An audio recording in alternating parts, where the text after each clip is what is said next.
Well, my grandmother was a wonderful person. She taught me how to play the game Monopoly. She understood that the name of the game is to acquire.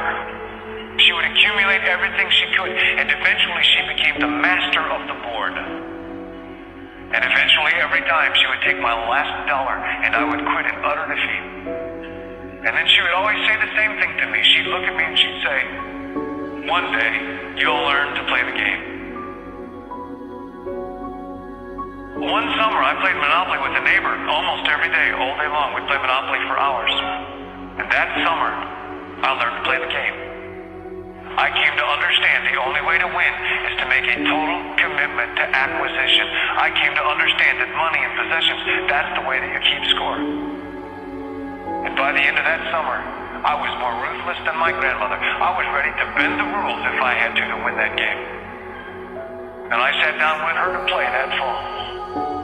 I took everything she had. I destroyed her financially and psychologically. I watched her give her last dollar and quit in utter defeat.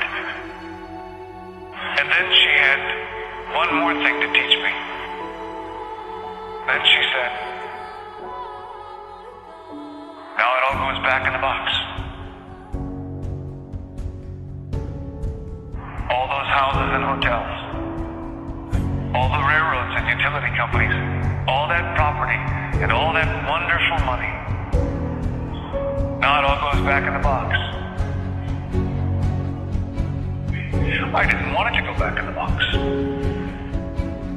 No, she said, none of it was really yours. You got all heated up about it for a while.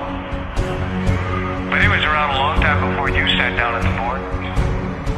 And it will be here after you're gone. Players come and players go. But it all goes back in the box. Houses and cars,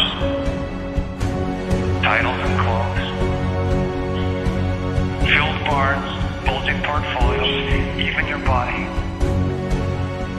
Because the fact is that everything I clutch and consume and hoard is going to go back in the box, and I'm going to lose it all. There's not much of an ROI on that.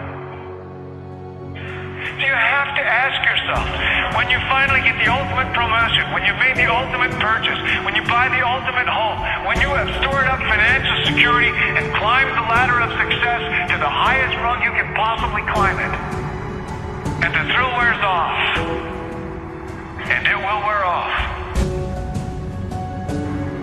then what?